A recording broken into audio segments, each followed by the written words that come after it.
Le président de la Ligue ivoirienne des droits de l'homme, Lido, Wiyinet, a souhaité que l'application de la loi en Côte d'Ivoire, pays qui a connu des violences électorales en 2020, soit la même pour tous les citoyens, estimant qu'on ne doit pas, sur la base d'arrangements politiques, sacrifier la justice, dans une interview à Alerte Info.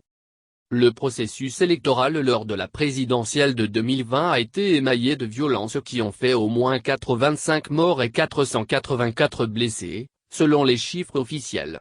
Des responsables de partis politiques accusés entre autres de complot contre l'autorité de l'État, mouvements insurrectionnels ont été libérés, alors que d'autres personnes dont un membre de la société civile sont toujours en détention. Comment réagit la Lido? De notre point de vue, la loi doit être d'égale application et le fait que des personnes qui sont interpellées pour les mêmes faits, soient discriminées dans la même procédure nous inquiète, et c'est ce que nous avons toujours dénoncé.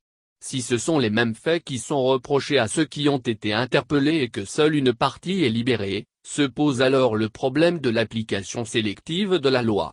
Cependant, si les faits incriminés sont différents d'un prévenu à l'autre, on peut alors comprendre que c'est tout à fait normal que la justice suive son cours. Les procédures étant différentes qu'il y ait des approches différentes, des décisions différentes.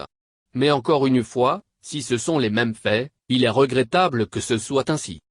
À ce propos, quelles sont les actions menées par votre organisation pour aboutir à une application de la loi comme vous l'avez évoqué? La Lido a, dans son action de promotion, de protection et de défense des droits de l'homme, une approche multiforme.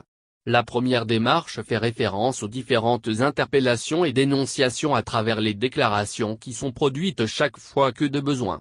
La deuxième se rapporte à des actions de plaidoyer et de lobbying, car la Lido se veut aussi une force de proposition et de réflexion et in fine, nous assistons juridiquement et judiciairement nos concitoyens et tous ceux qui sont dans le besoin, afin de les aider à être restaurés dans leurs droits. À cet effet, nous sommes régulièrement sollicités par plusieurs individus, familles et organisations communautaires dont les membres ont eu leurs droits violés.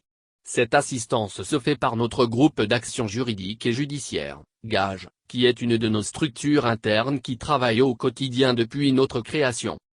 En 2018, à l'occasion de la Journée nationale de la paix en Côte d'Ivoire, 3 organisations dont la vôtre ont rendu public le recours introduit auprès du président Alassane contre l'amnistie en faveur de 800 personnes poursuivies après la crise post-électorale de 2010-2011.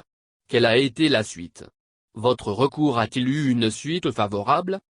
Cette action est l'action conjuguée de 3 organisations, à savoir la FID, le MID et la Lido.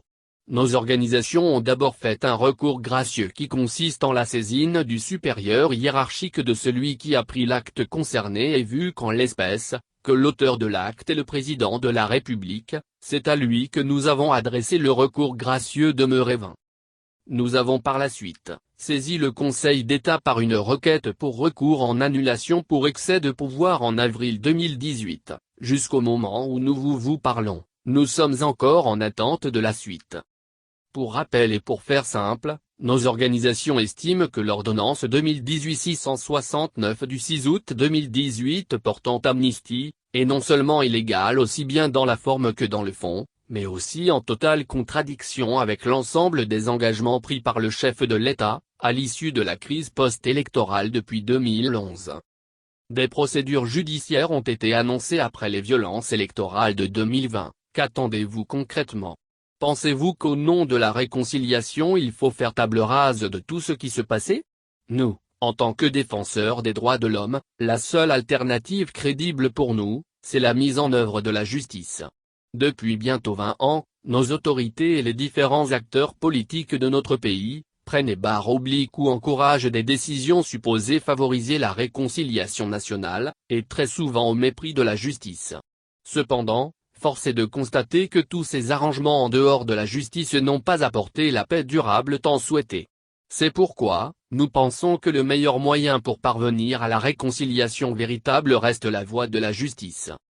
Pensez-vous que comme 2018, en 2020, les acteurs politiques s'arrangent toujours pour se sortir d'affaire, après les violences constatées?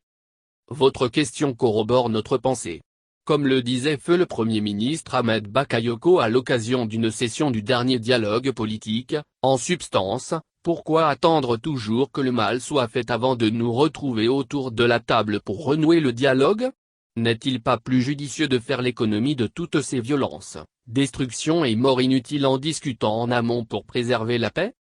On ne peut pas et on ne doit pas, sur la base d'arrangements politiques, d'intérêts politiques, sacrifier la justice. Pour nous, l'application de la loi doit être égale pour tous, peu importe le statut des individus, leaders politiques ou pas, militants, sympathisants politiques ou citoyens lambda, tous doivent être égaux devant la loi.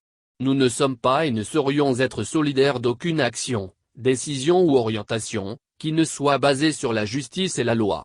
Seule, l'application de la loi et le refus systématique de l'impunité pourra rétablir la paix et l'ordre.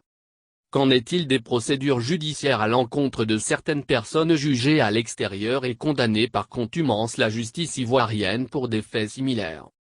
En matière pénale, il existe la règle du non bis in idem qui est d'une importance très particulière du fait qu'elle constitue une garantie essentielle pour le prévenu. Cette règle commande que nul ne peut être traduit deux fois devant une juridiction répressive pour des faits identiques. La Côte d'Ivoire à travers ses juridictions, reconnaît cette règle. Nous laissons donc le soin à chacun et à chacune d'en tirer les conséquences.